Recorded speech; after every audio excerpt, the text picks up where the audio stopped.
repeat is frankly the story of my life. Food is more than just sustenance.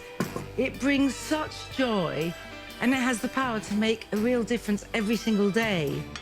The recipes in Cook, Eat, Repeat are ones I return to again and again. So gorgeous. They're all part of the rhythms and rituals of my kitchen.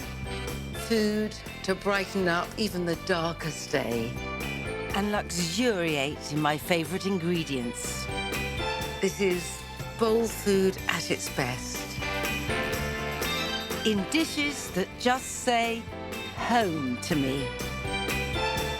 We all know that cooking can be a balm in troubled times, but more, I believe that the kitchen can be both a sanctuary and a pleasure palace. And that's something I am more than happy to celebrate repeatedly.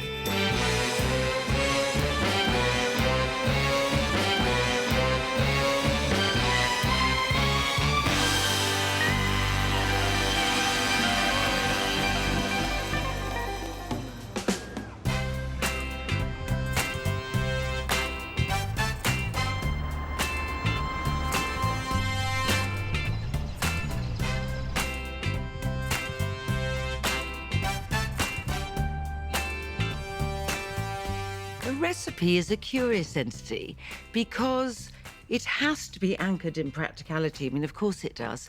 And yet that means nothing unless it takes root in the imagination. And I suppose that's one of the reasons why home cooking is so important to me. I mean, obviously I like the food most, but really it's because home cooking always has so much more hinterland and emotional resonance. And I thought of this recently because the latest addition to my repertoire came from a tweet I saw by the political journalist Ash Sakar, and she mentioned a recipe that came from her home, and she described it as nostalgia in a dish and the equivalent of a tea-dipped Madeleine to Proust. And what really captivated me was that every ingredient was familiar, the method was familiar, and yet what it created was entirely new to me, and it spoke of real lives and real food, and I really raced, as much as I can ever race, into the kitchen to cook it, and I haven't stopped.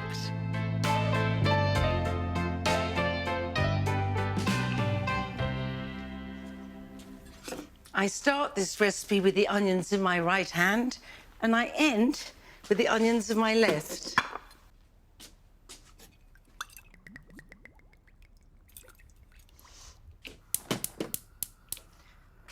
But I suppose that's the thing. So much in cooking begins with the frying of onions.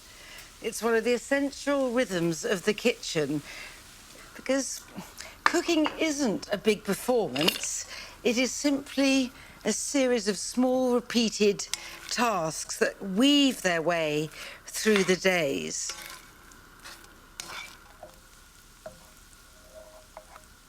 And if you're wondering why the onions are looking quite so yellow, it's because I'm frying them in cold-pressed rapeseed oil, which has a wonderfully mustardy flavour. So I'm going to leave them softly sizzling while I go in search of heat in the form of this red chilli. If you want to de-seed it, you may. I'm just slicing. I want all the fire. So my chilies need to be added to these soft, sweet onions in the pan. And I know this is a might seem an odd way of conveying them, but it's because I'm frightened of taking my lenses out later. Beautiful. Ginger is essential here. It has a particular peppery, almost pungent warmth. I'm gonna grate quite a lot of it in.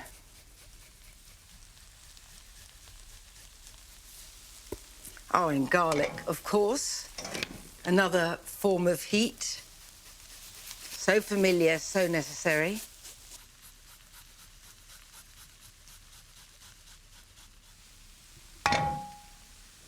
But my heat-seeking mission is not over. I want the gold fire of English mustard. And actually, it provides more than heat. It seems to dance on the edge of bitterness.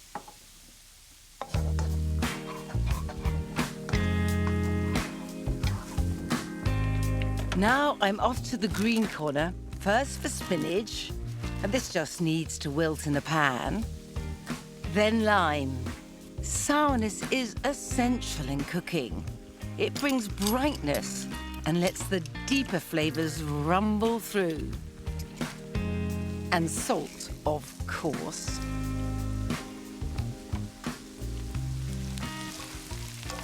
What I'm making is a borta, and it's a bit impudent of me to be telling you what a borta is, since I've only recently been introduced to this wonderful thing.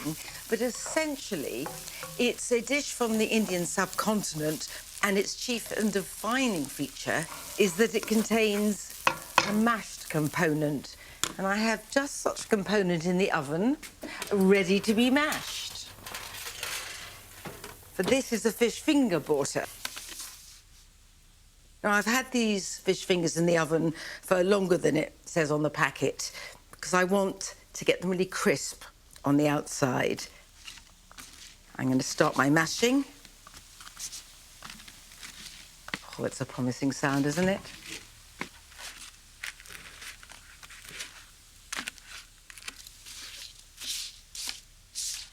And I can add to my sour, hot tangle of gingery onions and mash again.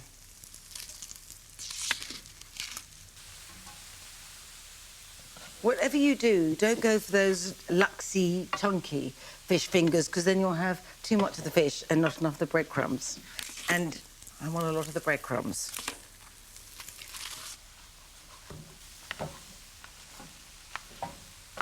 This is fish fingers as you've never eaten them before.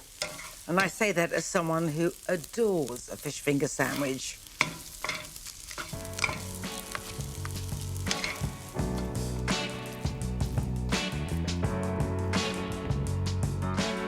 Can't wait to dive in.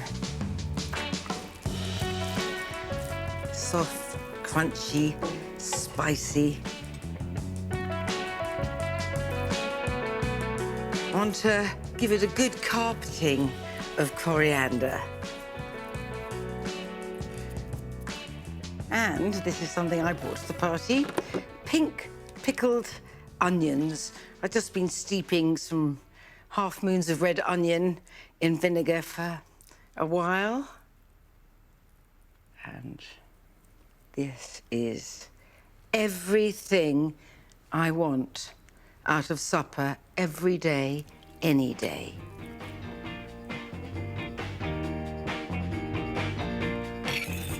And I'm going in.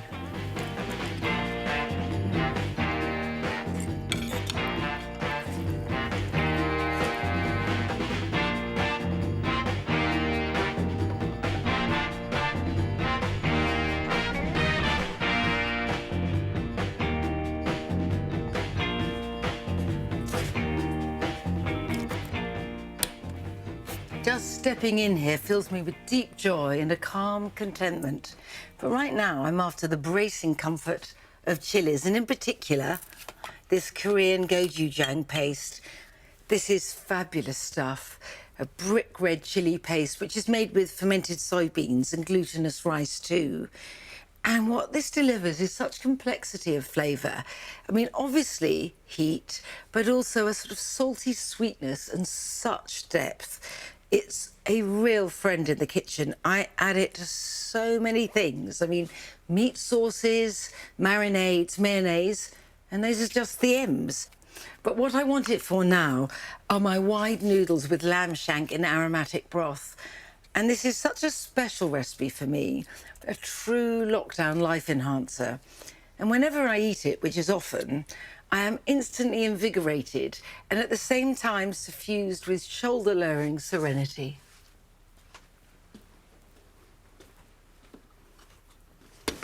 I'll get to the wide noodles later, but for now, I'm concentrating on the lamb shank and the aromatic broth. And actually, the gochujang does most of the work. So I've got a litre of cold water there. And I want a tablespoon of gochujang. I mean, a little goes a long way, so this is hot. Stir it in to help it on its way. And in goes the lamb shank. And now for the veg, no peeling required. 1 carrot and some coins of fresh ginger. Plus a couple of banana shallots, halved, and 2 bruised cloves of garlic. Then star anise and allspice berries with their sweet, musky pepperiness. And a particular favourite, cumin seeds. As with all broths, you need to salt vigorously. Enough water to cover and heat until it comes to the boil.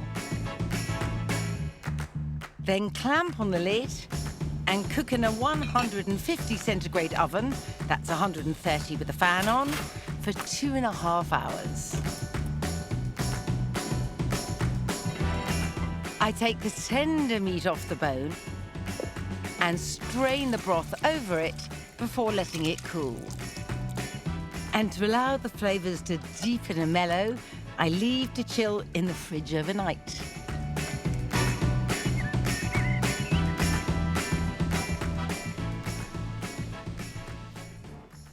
The fabulously fiery colour of this broth is an absolutely fair indication of the warmth it bestows. Now, I am a great believer in fat, but what I want from this is piercing clarity, so I'm just removing those orange shards of fat.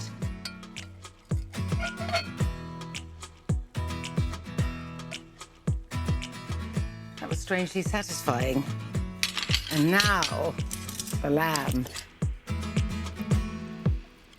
I'm gonna shred it just a bit. I don't want it to go stringy, but I want to be able to have it in spoon-sized pieces. And now for the broth.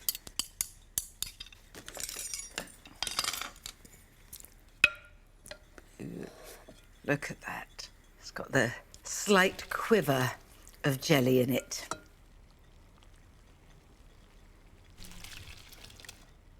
I don't want to lose any of this precious liquid, so I'm going to heat it with the lid on and very, very gently. I can forget about that now because I have wide noodles to cook, and although I do want one day to make those wonderful sort of cat's cradle of biang bang noodles, right now I am very happy with pappardelle.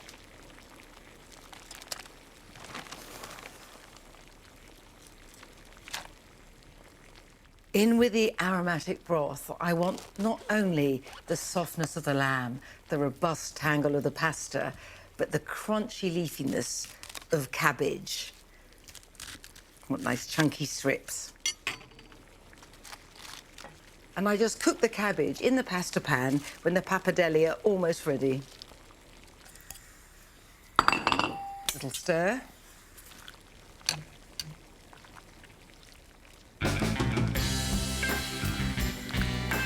It's time. First, the cabbage and wide noodles.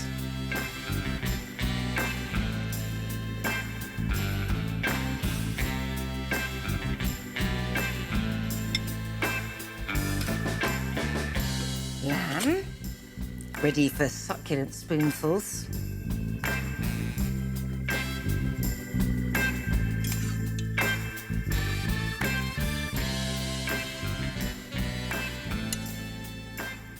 And of course, my aromatic broth. I love the quiet ceremony of assembling this. That's not quite it. I am a complete condiment queen. And what I need on this, well, on many things, is Chinese crispy chilli. It makes everything sing. This is bowl food at its best. I'm ready for total immersion now.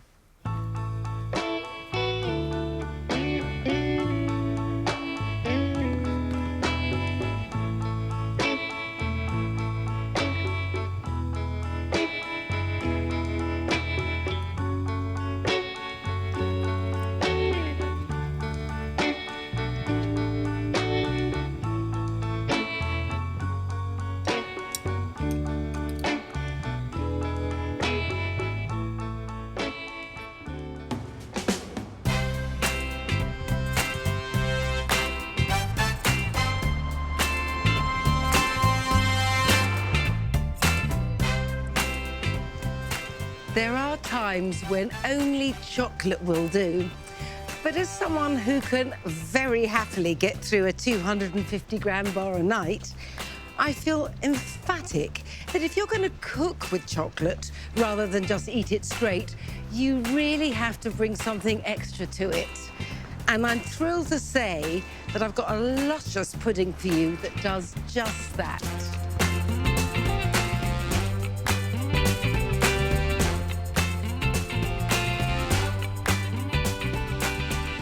There is more to overripe bananas than banana bread.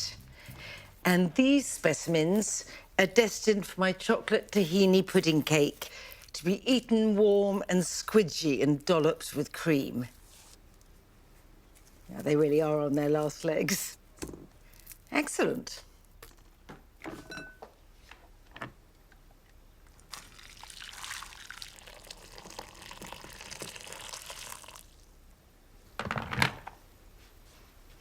I'll explain later. Right, so these bananas need mashing.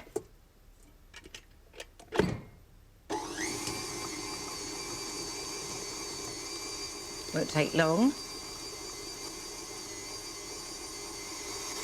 Right, so they're ready for some oil, 60 mils. This is vegetable oil. In it goes, followed swiftly by 50 grams of tahini, which very conveniently fits into this little American quarter cup measure and won't stick because of the oil. And what tahini brings is not just that sublime sesame smokiness, but also a luscious texture.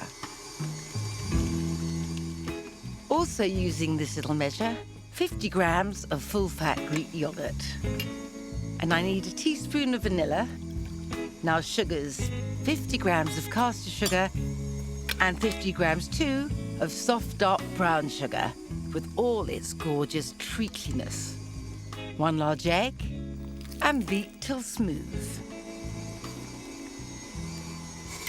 So now I'm going to get my dry ingredients organised. Chiefly, of course, flour, but not a great deal. I need 60 grams of flour. This is plain flour, but you can use gluten-free as well. Half a teaspoon of bicarb.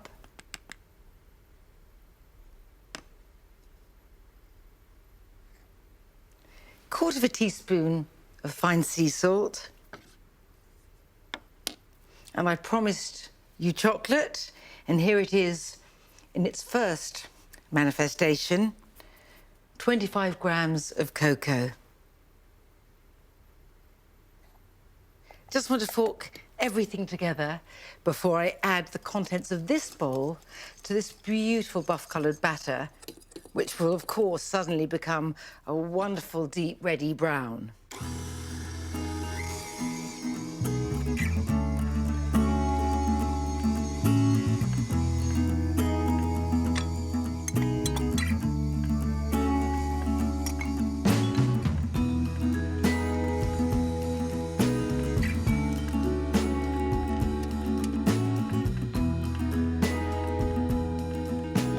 I'm going to fold in the last bit by hand.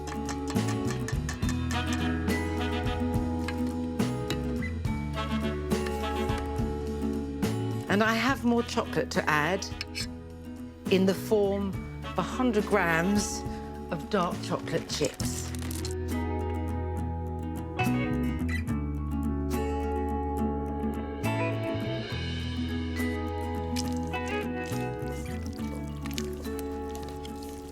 Right, this just needs to go into my little oven dish. And by the time this has had 40 minutes in a moderate oven, by which I mean 180 Celsius or 160 if you've got the fan on, it'll be set on top, sumptuously tender underneath, and with a warm, molten centre.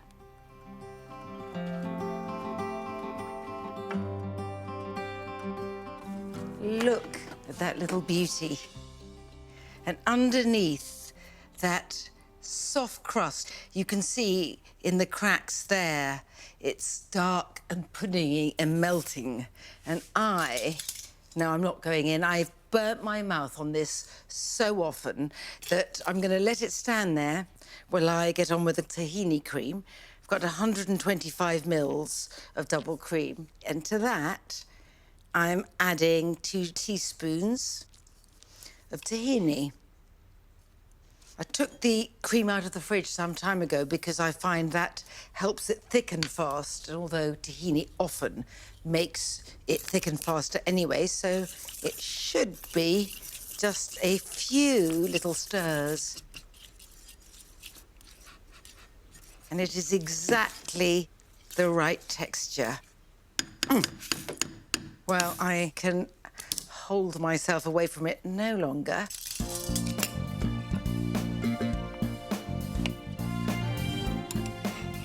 Oh, yeah.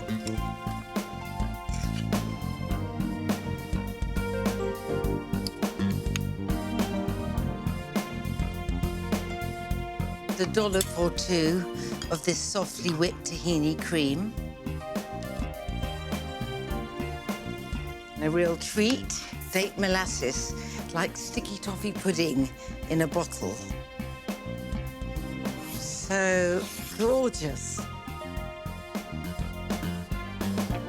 This needs to be eaten in calm and appreciative silence.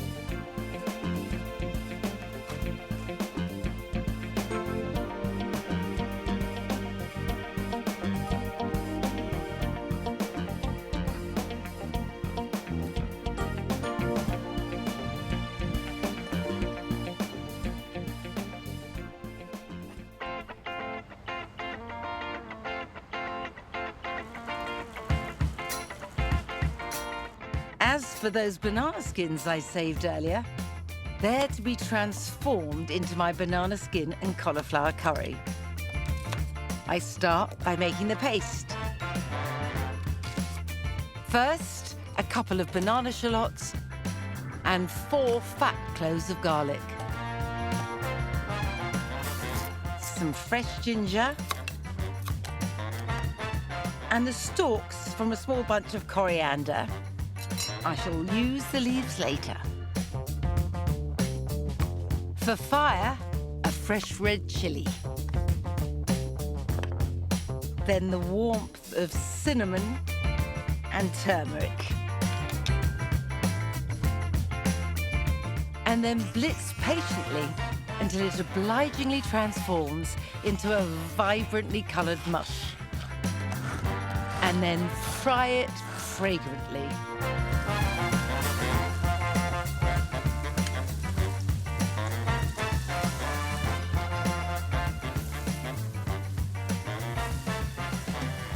It's a bit like cooking a roux, or in the sense that when the paste has fried for a bit, it sort of clumps together. It's a bit condensed. It's lost its bright hue, but I'm going to bring a little pink to its cheeks, some tomato puree.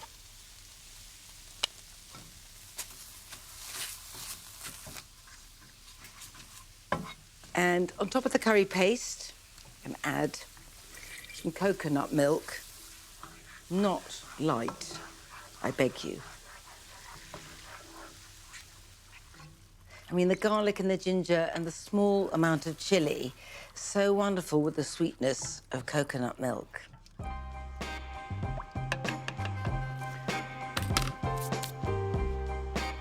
Need some lemon juice, just to add a bit of edge. Some salt, never knowingly undersalted. Just a little bit of sugar, which seems to bring the flavours out just as the salt and lemon do. They're all there, striving in their own perfect way for balance. I want this just to bubble away and thicken a bit, but in a wide pan like this, it won't take very long. I can't tell you how happy I was when I discovered that you could eat banana skins. Now, I admit, not totally visually appealing, but there's something always so gratifying about using up every last scrap. And all I do to get the banana skins ready for cooking is cover them in boiling water, add a bit of turmeric, a bit of salt, and leave the water to cool. I can't say that you can detect any pronounced banana flavour. It's really about the texture, and these just go so velvety and just swell and soften with the flavour of the curry sauce. I mean, you can cut them whichever way you like. This is something I do enjoy doing. So you get your fork, you hold it, and you sort of press along, and you get these, look, long, snaky bits. It actually does look rather spooky when it's in the curry. I feel like I'm eating garch, which is a Klingon delicacy. Anyway, they can go in, those little tassels.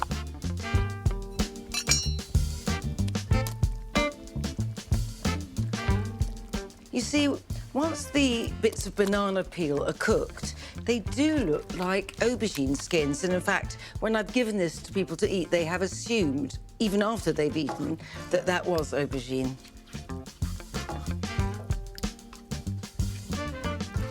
Cooking with leftovers is always inspiring, I think. And this takes it to another level, but I have more prosaic leftovers. A fridge forage yielded some cold cooked cauliflower. I use the leaves if they're tender, too, and these just need to be heated up, warmed through.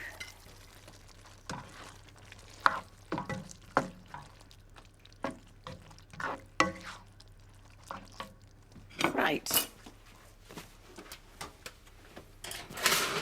I've thought ahead, essential for cooking and eating. And I have some warmed naan. Right, into my bowl. I call this a curry, but you mustn't think I mean a hot curry. It's mellow and it's aromatic. But if you want a hot curry, you can add as many chilies as you want.